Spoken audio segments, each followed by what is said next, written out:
Hello student, আজকে তোমাদের আমি ভারতীয় দর্শনের একটা নতুন চ্যাপ্টার পড়াবো। এর নাম ন্যায় দর্শন। এবার ন্যায় দর্শন হলো একটা আস্তিক দার্শনিক সম্প্রদায়। শুধুমাত্র তাই নয়, যে কটা আস্তিক দার্শনিক সম্প্রদায়ের নাম তোমাদের আমি বলেছি, ন্যায় দর্শন হচ্ছে সব থেকে উল্লেখযোগ্য আস্তিক দার্শনিক সম্প্রদায়। এর কারণ হলো ন্যায় দর্শন, এই যে আস্তিক দর্শন সম্প্রদায়, এদের মধ্যে কিন্তু কেউ কেউ বেদকে মেনেছেন, ঈশ্বরকে মানেননি। কেউ কেউ আবার ঈশ্বরকে মেনেছেন, বেদকে মানেননি। মানে ঈশ্বর আর বেদ দুজনকেই মেনেছেন। এমন একত্রিত মানে একত্রিত সম্প্রদায় কিন্তু খুব কমই আছে। এই ন্যায় দর্শন হচ্ছে সেটাই, যেটা কিনা মানে এই সম্প্রদায় ঈশ্বরকেও মেনেছে, আবার বেদকেও মেনেছে। এই জন্য ন্যায় দর্শনকে বলা হয় যথার্থ আস্তিক দর্শন। মানে স্বরদর্শন, যে মানে আস্তিক দর্শনের যে 6টা ভাগ আছে, তার মধ্যে ন্যায় দর্শন অন্যতম। এবার এই যে ন্যায় দর্শন, এটা রচনা করেছেন মহর্ষি গৌতম। ঠিক আছে, মহর্ষি গৌতম হচ্ছে ন্যায় দর্শনের রচয়িতা। তিনি ন্যায় দর্শনের উপর যে সমস্ত সূত্র রচনা করেছিলেন, সেগুলোকে একত্রিত করে ন্যায় সূত্র বলা হয়। দেখুন, ন্যায় সূত্র রচনা করেছিলেন। ঠিক আছে, এবার এই ন্যায় সূত্র ন্যায় দর্শনের মূল বা আদি গ্রন্থ। এবং এই যে নৈয়ায়িকরা কিন্তু দুটো ভাগে বিভক্ত, একটা নব্য নৈয়ায়িক, একটা প্রাচীন নৈয়ায়িক। মহর্ষি গৌতম যেহেতু প্রধান প্রবক্তা ছিলেন বা ন্যায় দর্শনের রচয়িতা, সেই জন্য মহর্ষি গৌতম ছিলেন প্রাচীনপন্থী নৈয়ায়িক। এবার এই যে ন্যায়সূত্র হচ্ছে আদি গ্রন্থ, তার মানে প্রাচীন গ্রন্থ ন্যায়ের। আচ্ছা, মহর্ষি গৌতমের পরবর্তীকালে মহর্ষি গৌতমের নাম হয়েছিল অক্ষপাদ। সেই জন্য এই ন্যায় দর্শনে অপর একটা নামও আছে, তার নাম অক্ষপাদ দর্শন। এই যে মহর্ষি গৌতম পরবর্তীকালে অক্ষপাদ নামে পরিচিত হন, দেখতে পাচ্ছ। এবার এই মহর্ষি গৌতমের যেহেতু অক্ষপাদ নাম হয়েছিল, সেই জন্য ন্যায় দর্শনের অপর নাম অক্ষপাদ দর্শন। এবং মহর্ষি গৌতমের এই ন্যায় সূত্রের উপর ভিত্তি করে কিন্তু পরবর্তীকালে অনেক নৈয়ায়িক তাদের ন্যায়ভাষ্য রচনা করেছিল। হ্যাঁ, যেমন দেখো, এই যে মহর্ষি বাৎসায়ন হচ্ছে গৌতমের উত্তরসূরি। তিনি এই ন্যায়ভাষ্য রচনা করেছিলেন। এই ন্যায়ভাষ্য কিন্তু মানে ন্যায়ভাষ্যকে ন্যায়ের মূল প্রামাণ্য গ্রন্থ হিসাবে উল্লেখ করা যায়। মানে মহর্ষি গৌতম ন্যায় দর্শন রচনা করেছিলেন, তার বিভিন্ন রকম ন্যায়ের উপর সূত্র রচনা করেছিলেন। তাকে প্রাচীন মানে ন্যায় দর্শনের মূল আর আদি গ্রন্থ হিসাবে স্বীকার করা হয়। কিন্তু এই যে মহর্ষি বাৎসায়ন যে ন্যায়ভাষ্য রচনা করেছিলেন, এটাকে মূল প্রামাণ্য গ্রন্থ হিসাবে উল্লেখ করা হয়। এবার এইসব গ্রন্থে ন্যায়, এই যে বাৎসায়নই হোক বা মহর্ষি গৌতমই হোক, এরা যত মানে ন্যায়ের ওপর তাদের ভাষ্য বা সূত্র রচনা করুক, এগুলো সব হচ্ছে কি প্রাচীন ন্যায়ের অন্তর্গত। এবার পরবর্তীকালে যত নৈয়ায়িকা রচনা করেছে, এরপরেও কিন্তু আরও 6টা সম্প্রদায়, মানে আরও 6জন কিন্তু এই ন্যায়ের বিভিন্ন টিকাকার রয়েছেন, হ্যাঁ, যারা কিনা এই ন্যায় দর্শন নিয়ে আলোচনা করেছেন। কিন্তু যখন থেকে এই মহর্ষি গঙ্গেশ, এই যে পরবর্তীকালে মহর্ষি গঙ্গেশ, এই নামটা দেখতে পাচ্ছ, গঙ্গেশের সময় থেকে ন্যায় দর্শন কিন্তু একটা নতুন ধারার সূত্রপাত করে। অর্থাৎ কিনা যে নব্য ন্যায় গঙ্গেশের হাত ধরেই উঠে মানে শুরু হয়েছিল। নব্য ন্যায় সূত্রপাত হয় গঙ্গেশের হাতে। হ্যাঁ, গঙ্গেশের একটা গ্রন্থ আছে, তার নাম হচ্ছে তত্ত্বচিন্তামণি। দেখতে পাচ্ছ এই বইটা, এটা হচ্ছে গঙ্গেশের রচিত। এই তত্ত্বচিন্তামণি হচ্ছে নব্য ন্যায়ের মূল ভিত্তি। তাহলে কী দেখতে পাচ্ছি এখানে? কজনের নাম বললাম আমি? মহর্ষি গৌতম হচ্ছে ন্যায় দর্শনের মূল প্রবক্তা, তার রচয়িতা মানে তার রচিত বইটার নাম ন্যায়সূত্র। আর তারপরে মানে ওই গৌতমকে অনুসরণ করে লিখেছিলেন কে? গৌতমের উত্তরসূরি ছিলেন মহর্ষি বাৎসায়ন। তার রচিত গ্রন্থটির নাম ন্যায়ভাষ্য। কিন্তু এই দুটোই ছিল প্রাচীন নব্য ন্যায়ের অন্তর্গত, প্রাচীন ন্যায়ের অন্তর্গত। তারপরে গঙ্গেশের হাত ধরে নব্য ন্যায়ের সূচনা হয়, আর গঙ্গেশের গ্রন্থটির নাম কি? তত্ত্বচিন্তামণি। ঠিক আছে, এই হচ্ছে ন্যায় দর্শন। এবার দেখো, ন্যায় দর্শনে কী কী প্রমাণ স্বীকার করা হচ্ছে। তোমাদের যখন আমি প্রমাণ পড়িয়েছিলাম, তখন ক প্রকার প্রমাণ পড়িয়েছিলাম? 4টে, তাই তো? প্রত্যক্ষ, অনুমান, উপমান আর শব্দ। এবং যখন প্রথম চ্যাপ্টারটার কথা চিন্তা করো, যখন ওখানে কিন্তু আমি প্রমাণ বিভিন্ন প্রকার, হ্যাঁ, প্রমাণ সেগুলো পড়িয়ে দিয়েছি, তাই তো? এবার যে কটা দার্শনিক সম্প্রদায়ের কথা তোমাদের আমি বলেছি, হ্যাঁ, তারা কিন্তু সব কটা প্রমাণকে স্বীকার করেনি, তাই তো? মানে ধরো চার্বাক দর্শনের কথাই বলি, চার্বাকরা শুধু প্রত্যক্ষ স্বীকার করেছেন। তারপর বৌদ্ধ দর্শন প্রত্যক্ষ আর অনুমানকে স্বীকার করেছে। মানে এক একটা সম্প্রদায় হচ্ছে মানে একটা প্রমাণ কেউ স্বীকার করেছে, কেউ দুটো প্রমাণ স্বীকার করেছে, হ্যাঁ। আর নৈয়ায়িকরাই 4টে প্রমাণই স্বীকার করেছে, অর্থাৎ কিনা প্রত্যক্ষ, অনুমান, উপমান, শব্দ 4টে প্রমাণই তারা স্বীকার করেছে। এবার প্রত্যক্ষের লক্ষণ তারা কীভাবে দিয়েছেন সেটা তোমাদের আমি প্রথম দেখাচ্ছি। আর এই যে 4টে প্রমাণের কথা বললাম, এগুলো নিশ্চয়ই তোমাদের মনে আছে, এগুলো 4টে সম্পর্কে আমি তোমাদের আলোচনা করে দিয়েছিলাম। আচ্ছা, এবার দেখো প্রত্যক্ষ প্রমাণ কীভাবে ওরা স্বীকার করেছে। এই যে ন্যায় দর্শনে প্রথমে জানতে হবে জ্ঞান ক প্রকার। হ্যাঁ, ন্যায় মতে জ্ঞান হচ্ছে দুই প্রকার, একটা হচ্ছে স্মৃতি আর একটা অনুভব। দেখতে পাচ্ছ, একটা স্মৃতি, একটা অনুভব। এবার স্মৃতির যে জ্ঞান, স্মৃতির জ্ঞান কিন্তু নিরপেক্ষ জ্ঞান নয়। মানে স্মৃতির জ্ঞান সেটাই হবে যেটা আগে ঘটে গেছে। হ্যাঁ, মানে বর্তমানে আমাদের অনুভূতি হচ্ছে, স্মৃতির জ্ঞান সেটা নয়। স্মৃতির জ্ঞান আমাদের আগে হয়ে থাকে যে জ্ঞান, সেটাকে আমরা যখন আবার মনে করি সেটাই স্মৃতি জ্ঞান। তার মানে এটা কোনো প্রমাণ হতে পারে না, তাই না? প্রমাণ জ্ঞান মানে কি? যথার্থ জ্ঞান, যেটা আমাদের সাক্ষাৎভাবে উপলব্ধি হয়, হ্যাঁ, এবং তখনই উপলব্ধি হয়, সেটাই হচ্ছে প্রমা। তাহলে স্মৃতির জ্ঞান কখনো প্রমা হতে পারে না, কারণ স্মৃতির যে আসল মানে স্মৃতির মাধ্যমে যে জ্ঞানটা আমরা স্মৃতিচার মানে যে জ্ঞানটা আমাদের হয়, সেই জ্ঞানটাকে আমাদের আগেই হয়ে গেছে। সুতরাং যে জ্ঞান আগে থেকে অর্জিত, সেই জ্ঞান কিন্তু কখনো প্রমা হতে পারে না। কারণ তোমাদের প্রমার বৈশিষ্ট্য মনে করে দেখো যে আমি 3টে বৈশিষ্ট্যর কথা বলেছিলাম। প্রমা সত্য জ্ঞান হবে, প্রমা অনধিগত জ্ঞান হবে। অনধিগত জ্ঞানকে, যে জ্ঞানটা কিনা আগে আমাদের জানা ছিল না, তাই তো। আর প্রমা যথার্থ জ্ঞান হবে। এই যে অনধিগত জ্ঞান, তার মানে নতুন অর্জিত জ্ঞান। স্মৃতি জ্ঞান কিন্তু আমাদের নতুন অর্জিত জ্ঞান না। স্মৃতি জ্ঞান মানে যে জ্ঞানটা আমাদের হয়ে গেছে, হ্যাঁ, এবং সেটাকে পরে আবার আমাদের স্মরণ করা। তার মানে কি, আমি দেখতে পাচ্ছি কি স্মৃতিজ্ঞান কখনো প্রমা হতে পারে না, তাই তো। আরেকটা কি বাকি রইলো? অনুভব। একটা বললাম স্মৃতি, আরেকটা হচ্ছে অনুভব, তাই তো।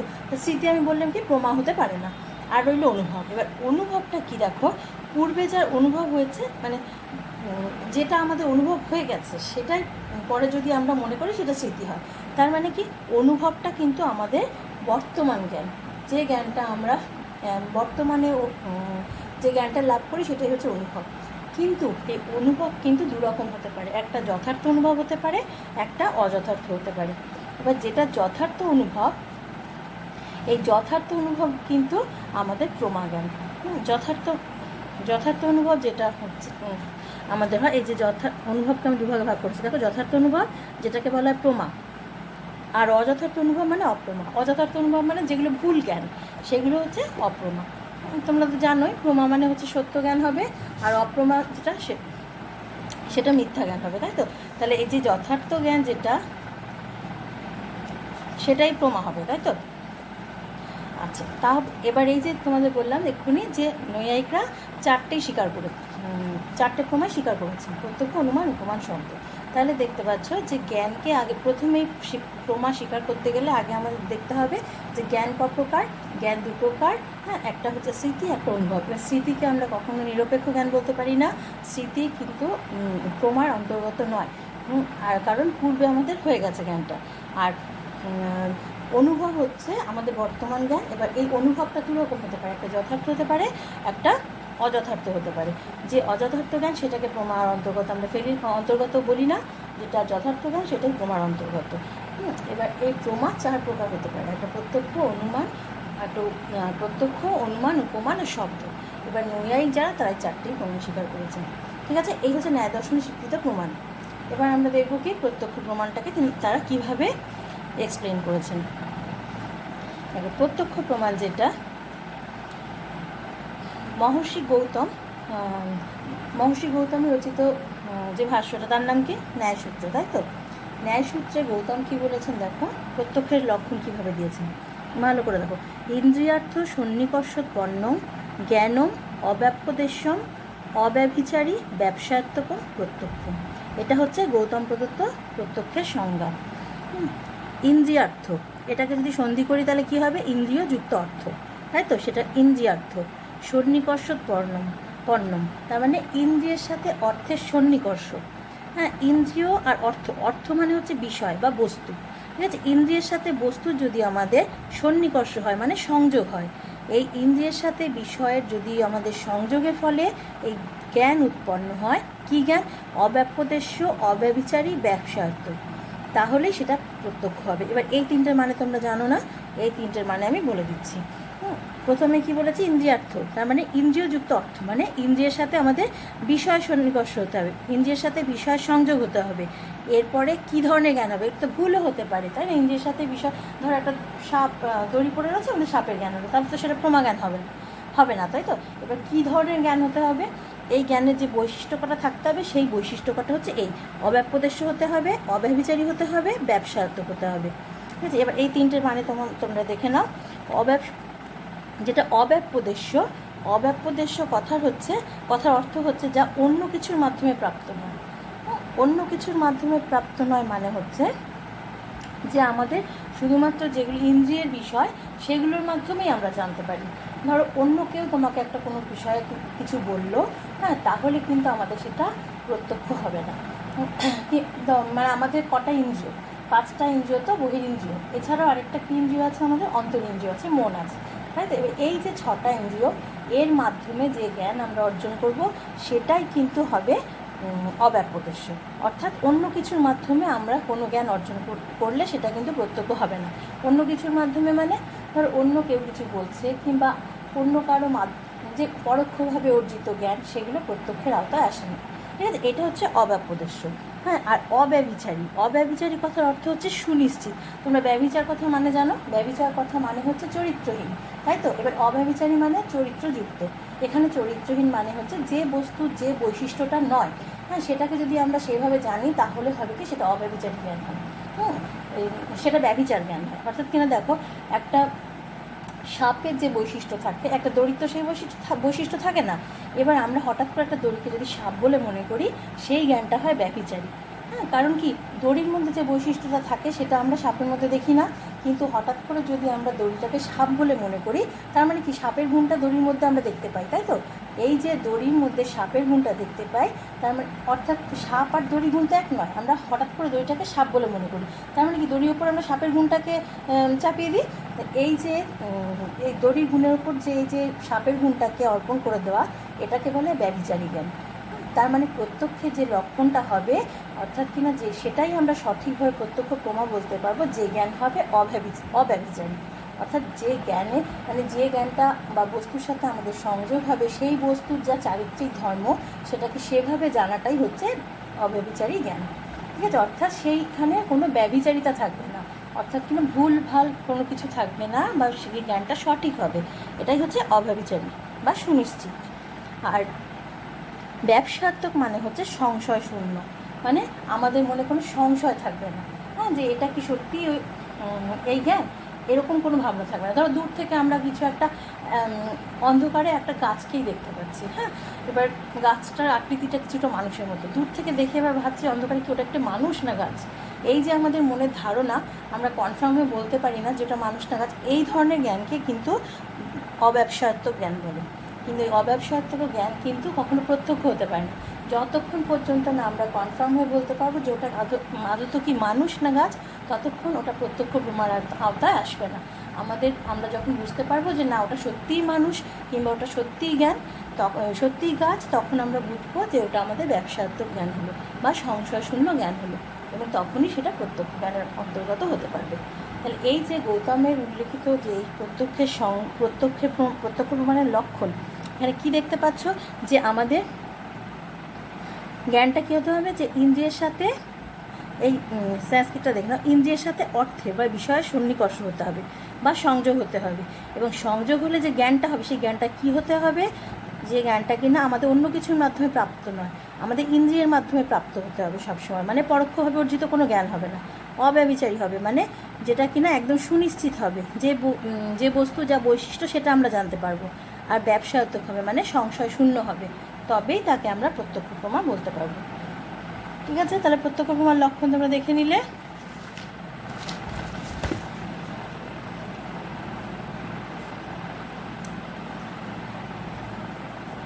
এবার দেখো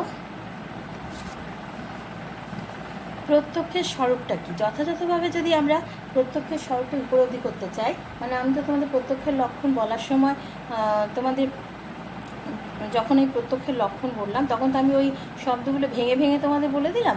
এবারে তোমাদের মানে এই যে ন্যায় দর্শন, এই চ্যাপ্টারটা থেকে তোমাদের সবসময় বড় বড় প্রশ্ন আসে, হ্যাঁ, মানে এই যে 8 নম্বরের যে প্রশ্নগুলো ন্যায় দর্শন থেকে আসে, মানে এই চ্যাপ্টারটা বড় প্রশ্নেরই চ্যাপ্টার, হ্যাঁ। তা এখানে তোমাদের প্রত্যক্ষের লক্ষণ কি বলতে মানে আসতে পারে আর কি। আচ্ছা, এবার দেখো প্রত্যক্ষের এই লক্ষণ বা লক্ষণটা ব্যাখ্যা করো যদি আসে, তাহলে তোমাদের এটা ভেঙে ভেঙে করে বলতে হবে যে প্রত্যক্ষের স্বরূপ যথাযথভাবে যদি উপলব্ধি করতে হয় তাহলে যে মহর্ষি গৌতমের সংজ্ঞাটা বিশ্লেষণ প্রয়োজন। যেগুলো তোমাদের আমি একটু একটু করে আলাদা আলাদা করে বললাম সেগুলো 1 নম্বর 2 নম্বর করে লিখতে হবে।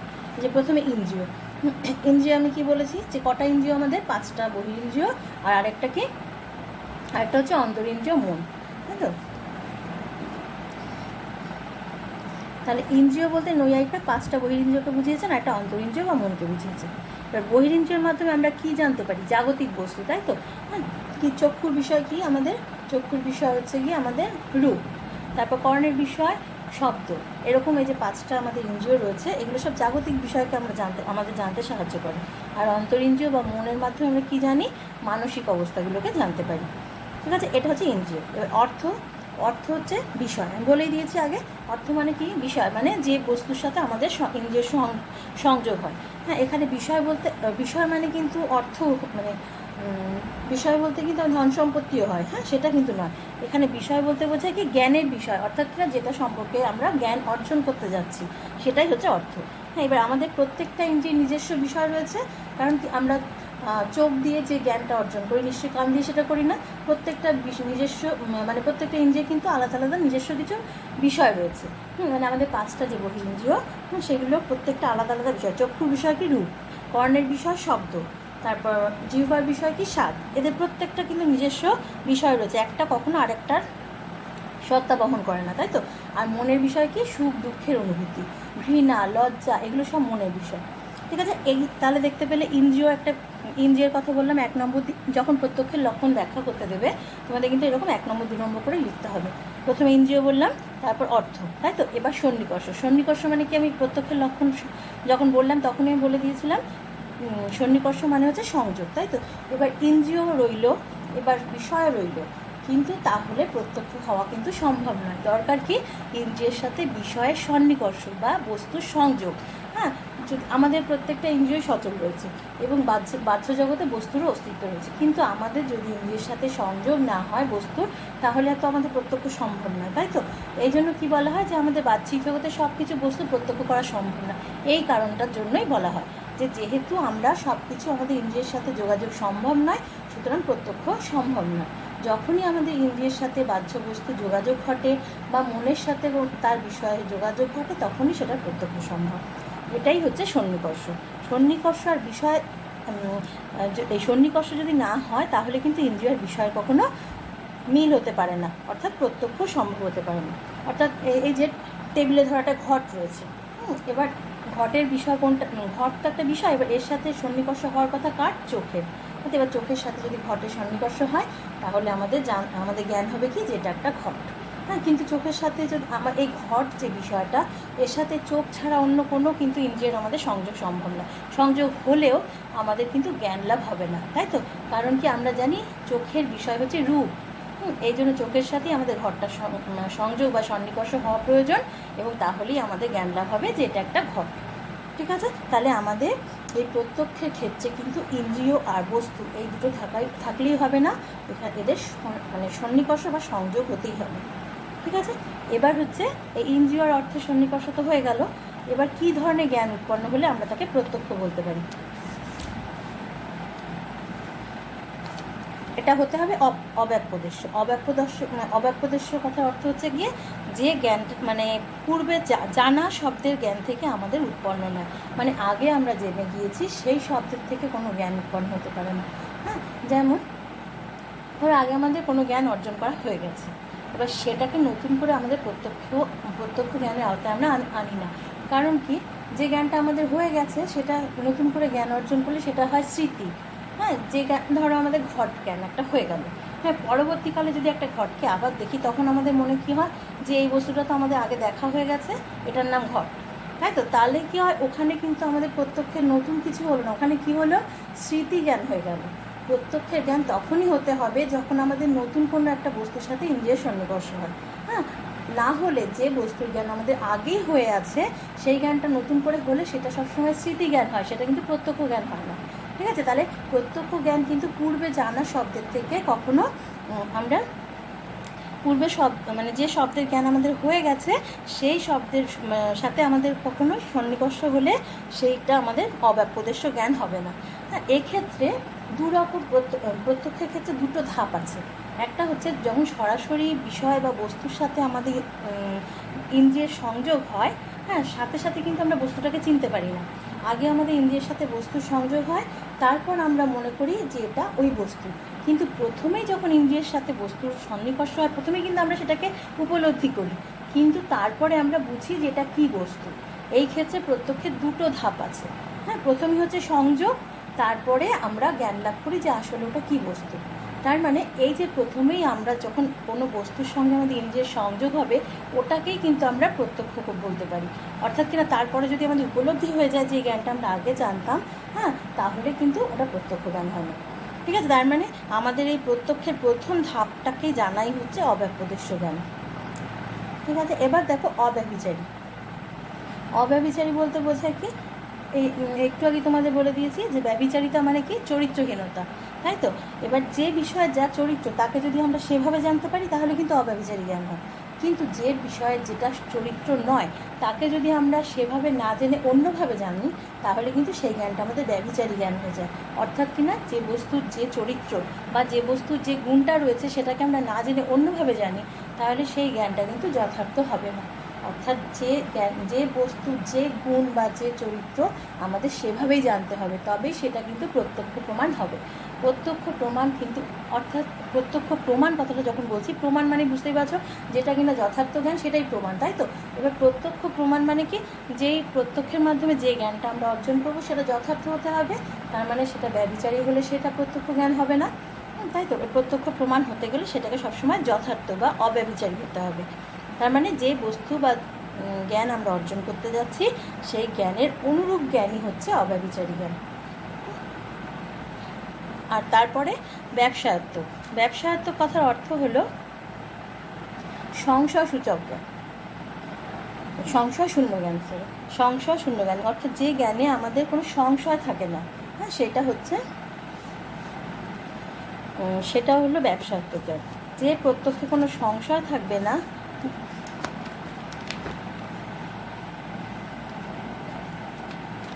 অর্থাৎ কিনা নিশ্চয়ত্ব জ্ঞান হবে বা যথার্থ জ্ঞান হবে, সেটাই হচ্ছে তোমাদের ব্যবসায়ত্ব জ্ঞান। মানে আমাদের মনে কখনো সংশয় থাকবে না যে এই জ্ঞানটা যেটা আমরা অর্জন করতে যাচ্ছি সেই জ্ঞানটা কি সঠিক কিংবা সঠিক নয়, এই ধরনের কোনো দ্বিধা থাকবে না মনে।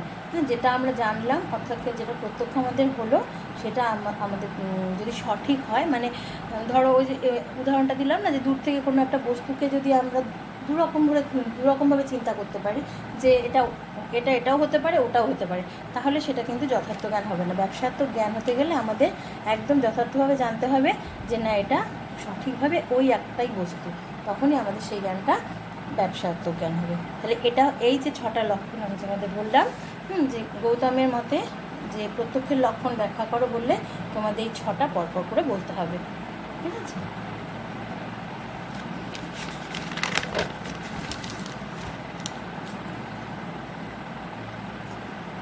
এবার এই যে মহর্ষি গৌতম যে এই প্রত্যক্ষের লক্ষণ দিয়েছেন, তার লক্ষণের বিরুদ্ধে দুটো আপত্তি হয়েছে। হ্যাঁ, মানে অন্য যে দার্শনিকরা, নৈয়ায়িকরা রয়েছেন, তারা এই মহর্ষি গৌতমের লক্ষণের বিরুদ্ধে দুটো আপত্তি তুলেছেন। একটা হচ্ছে যে বিষয়ের সাথে ইন্দ্রিয়ের সংযোগ ছাড়া প্রত্যক্ষ সম্ভব না। এটা তো মহর্ষি গৌতমের মত, যে বিষয়ের সাথে আগে আমাদের ইন্দ্রিয়ের সংযোগ হতে হবে, তবে প্রত্যক্ষ হবে। এক্ষেত্রে এই উক্তির বিরুদ্ধে বলা হয় যে আমাদের ঈশ্বরের তো কোনো ইন্দ্রিয়ই নেই, ঈশ্বর তো অতীন্দ্রিয় সত্তা, তাই তো। হ্যাঁ, তা কিন্তু ঈশ্বর তো সব কিছুই প্রত্যক্ষ করেন জগতে, তাহলে সেটা কি করে হবে। হ্যাঁ, ঈশ্বর যেহেতু সব কিছু প্রত্যক্ষ করেন এবং ঈশ্বরের কোনো ইন্দ্রিয় নেই, হ্যাঁ, এমনকি ঈশ্বরকে আমরা দেখতে পাই না, এটাও ঠিক। কিন্তু কি, যেসব যোগী পুরুষ রয়েছেন তারাও কিন্তু বহু বিষয়ের সাথে সন্নিকর্ষ ছাড়াই অনেক জ্ঞান আমাদের দিতে পারে, কিন্তু ইন্দ্রিয়ের সাথে সংস্পর্শ নেই, কিন্তু তাও তারা প্রত্যক্ষ করতে পারে। তাহলে প্রত্যক্ষের এই লক্ষণটা অব্যাপ্তি দোষে দুষ্ট। দেখতে পাচ্ছি আমি এখানে দোষটার নাম লিখেছি অব্যাপ্তি দোষ। অব্যাপ্তি দোষ মানে হচ্ছে যে এমন একটা লক্ষণ প্রত্যক্ষে দেওয়া হয়েছে, হ্যাঁ, যেটা কিনা পুরো মানে যে লক্ষণটা বলা হচ্ছে সেই লক্ষণটার বাইরেও কিছু কিছু কিছু কিছু ব্যক্তি বা বস্তুকে আনা যায়, মানে ব্যাপকতাটা পুরোটা কী বলবো, যে এই যে লক্ষণটা রয়েছে এই লক্ষণটা পরিসর কিন্তু পুরোটাকে কভার করে না, বুঝেছো? যে এই যদি এই লক্ষণটা মানে প্রত্যক্ষের লক্ষণটা যদি ঈশ্বর বা যোগী পুরুষ সবার ক্ষেত্রেই যদি প্রযোজ্য হতো তাহলে লক্ষণটা ঠিকঠাক হতো, কিন্তু যেহেতু এই যে লক্ষণের মধ্যে ঈশ্বর বা যোগী পুরুষ এরা কেউ পড়েনি, মানে এরা কিন্তু লক্ষণের বাইরে চলে গেছে, তার মানে লক্ষণটা সীমিত হয়ে গেছে, তাই তো? প্রত্যক্ষের লক্ষণটা কিন্তু পুরোপুরি ব্যাপকতা লাভ করেনি, সেই জন্য যেহেতু এর পরিসর কম হয়ে গেছে, এই প্রত্যক্ষের লক্ষণের বাইরে চলে গেছে কারা? যোগী পুরুষ এবং ঈশ্বর, সেই জন্য এর নাম হচ্ছে অব্যাপ্তি দোষ, অর্থাৎ কিনা এর ব্যাপকতাটা কম হয়েছে, সেই জন্য এটাকে বলা হয় অব্যাপ্তি দোষ, ঠিক আছে? আর আরেকটা দল বলছে কি, যে কোনো কোনো যার মানে এরা হচ্ছে নব্য নৈয়ায়িক, এই নব্য নৈয়ায়িকরা বলেছে, বিশেষ করে যে গঙ্গেশের তত্ত্বচিন্তামণি যে গ্রন্থটা রয়েছে তাতে তিনি বলেছেন যে গৌতমের এই লক্ষণটা অতিব্যাপ্তি দোষে দুষ্ট, মানে গঙ্গেশের মতে এই যে একটা দল বলছে কি যে প্রত্যক্ষের লক্ষণ অব্যাপ্তি দোষে দুষ্ট, যেটা তোমাদের এখনই বললাম, কিন্তু গঙ্গেশ বলেছেন যে প্রত্যক্ষের লক্ষণটা কিন্তু অতিব্যাপ্তি দোষে দুষ্ট তার মতে। হ্যাঁ, কীরকম করে দেখো, গৌতম প্রদত্ত এই যে লক্ষণটা গঙ্গেশের মতে এইটা স্মৃতি, প্রত্যভিজ্ঞা, অনুমিতি এগুলোর ক্ষেত্রেও প্রযোজ্য, যে লক্ষণটা তিনি দিয়েছেন প্রত্যক্ষের, এগুলো শুধুমাত্র আমাদের সরাসরি জ্ঞানের ক্ষেত্রে নয়, আমাদের স্মৃতি, প্রত্যভিজ্ঞা, অনুমান সব কিছুর ক্ষেত্রে এই লক্ষণটা আমরা দিতে পারি। তার মানে কি, এটা অতিব্যাপ্তি, মানে অতিরিক্ত ব্যাপকতা লাভ করেছে, এই জন্যই বলা হয় অতিব্যাপ্তি দোষ।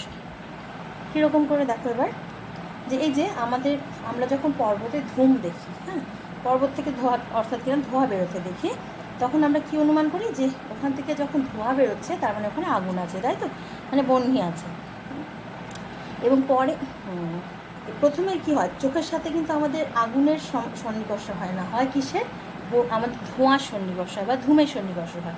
ওই ধূমটা দেখে আমরা চিন্তা করে নিই কি, যেহেতু পর্বত থেকে ধোঁয়া বেরোচ্ছে তার মানে ওখানে আগুন রয়েছে নিশ্চয়ই।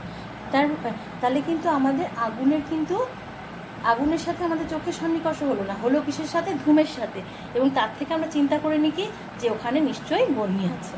তাহলে বহ্নির সাথে চিন্তা করে দেখো, বহ্নির সাথে কিন্তু আমাদের চোখের বা আমাদের চক্ষুর ইন্দ্রিয়ের কোনো সন্নিকর্ষ হয়নি, হয়েছে ধূমের, কিন্তু আমরা চিন্তা করে নিলাম কি পরে, যে এখানে বহ্নি আছে, তাহলে বহ্নির জ্ঞান আমাদের হয়ে গেল কিন্তু প্রত্যক্ষের মাধ্যমে, কিন্তু বহ্নির সাথে কি আমাদের ইন্দ্রিয়ের সন্নিকর্ষ হলো না, হলো কিসের সাথে, ধূমের সাথে। হ্যাঁ, কিন্তু আমরা তখনই অনুমান করে নিলাম কি, যে ওখানে ধোঁয়া আছে মানে নিশ্চয়ই আগুন জ্বলছে। শুধু পর্বত কেন, যে কোনো দূরেও যদি আমরা কখনো ধোঁয়া দেখতে পাই, তার থেকে আমরা কী অনুমান করে নিই, যে ওখানে ধোঁয়া আছে মানে আগুন জ্বলছে, তাই না? কিন্তু আমরা কি আগুনটা দেখতে পেলাম? আগুনটা কিন্তু দেখতে পেলাম না, কিন্তু আমাদের প্রত্যক্ষের লক্ষণ কী আছে, যে ইন্দ্রিয়ের সাথে বিষয় সরাসরি সংযোগ হতে হবে, তাই তো? কিন্তু এখানে আমাদের আগুনের সাথে তো আমাদের চোখের সরাসরি সংযোগ হলো না, হলো কার সাথে, ধূমের সাথে বা ধোঁয়ার সাথে, আর তার থেকে আমরা অনুমান করে নিলাম কি, যে নিশ্চয়ই এখানে আগুন আছে। হ্যাঁ, এবং সত্যিই থাকে আগুন, তাই তো, যেখানে ধোঁয়া সেখানে আগুনই থাকে। তাহলে এই যে আমাদের অনুমান, হ্যাঁ, অনুমান করলাম ধোঁয়া আছে যেহেতু, সুতরাং বহ্নি আছে, বহ্নিটা কিন্তু অনুমান, তাই না? কিন্তু ওখানে যেহেতু আমাদের আগুনের সাথে চোখের সম্পর্ক হলো না, হলো কি, ধূমের সাথে, আর চোখের সন্নিকর্ষ হলো, সুতরাং আমাদের ওখানে জানতে না, এখানে তাহলে কি হলো, অতিব্যাপ্তি দোষ হলো, যে আমরা কিন্তু প্রত্যক্ষের মাধ্যমে আমরা অনুমানটাকেও গ্রাহ্য করে নিলাম, তাই না?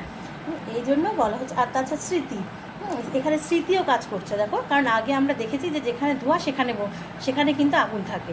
হ্যাঁ, ওই ধোঁয়াটা দেখে আমরা অনুমান করে নিই, যেখানে আগে আমরা ধোঁয়া দেখেছি সেখানে তো আমরা আগুনও দেখেছি। হ্যাঁ, তার থেকে আমরা কি, ওই যে ধোঁয়াটা দেখলাম চোখের সাহায্যে, তার থেকে আমরা অনুমান করি তার মানে নিশ্চয়ই ওখানে আগুন আছে। তাহলে দেখো, এই যে প্রত্যক্ষের লক্ষণটা যেটা করা হয়েছে, যে চোখের যে বিষয়ের সাথে ইন্দ্রিয়ের সংযোগ হতে হবে তবে আমাদের প্রত্যক্ষ হবে, তাই তো? তাহলে দেখো, আমাদের ধূমের সাথে আমাদের চক্ষুর ইন্দ্রিয়ের সন্নিকর্ষ হলো, এতে কি হলো, আমাদের কিন্তু অনুমান হয়ে গেল যে ওখানে বহ্নি আছে। তারপর কী হলো, আমাদের স্মৃতিজ্ঞানও কাজ করলো, যে আমরা আগে দেখেছি যেখানে ধোঁয়া সেখানে বহ্নি, তার মানে কি স্মৃতিজ্ঞান ওর মধ্যে ঢুকলো। আবার প্রত্যভিজ্ঞা হতে পারে, মানে কোনো কিছু দেখে ভুল দেখা যে সেখানে সেটা নেই, কিন্তু সেই জ্ঞান হওয়া। হ্যাঁ, হতে পারে তো, যেখানে সেখানে আগুন লেগেছিল কিন্তু এখন আগুনটা নিভে গিয়ে ধোঁয়া হচ্ছে, এটাও হতে পারে, তাই তো, যে আমরা ধোঁয়াটা দেখে আগুনটাকে চিন্তা করে নিয়েছি, কিন্তু এটা প্রত্যভিজ্ঞা হতে পারে। তার মানে কি, যে এই প্রত্যক্ষের লক্ষণটা যদি গ্রহণ করি, ওর মধ্যে যেমন স্মৃতিজ্ঞান এসে যায়, তেমন অনুমান এসে যায়, তেমন প্রত্যভিজ্ঞাও এসে যায়।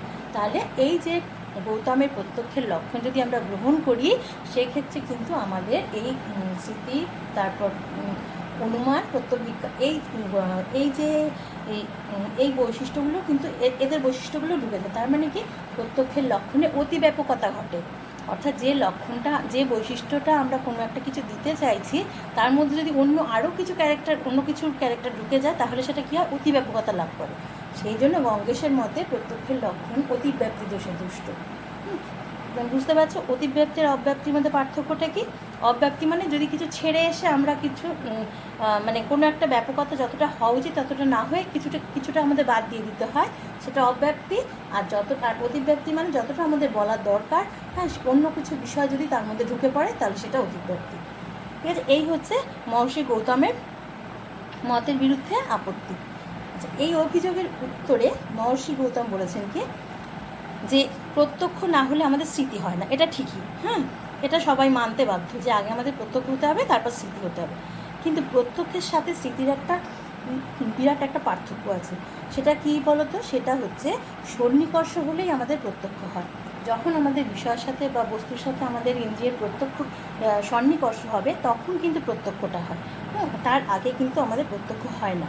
কিন্তু স্মৃতির ক্ষেত্রে কিন্তু সন্নিকর্ষ কাজ করে না, অর্থাৎ স্মৃতি কিন্তু সন্নিকর্ষের দ্বারা উৎপন্ন হয় না। এই একটা পার্থক্য রয়েছে।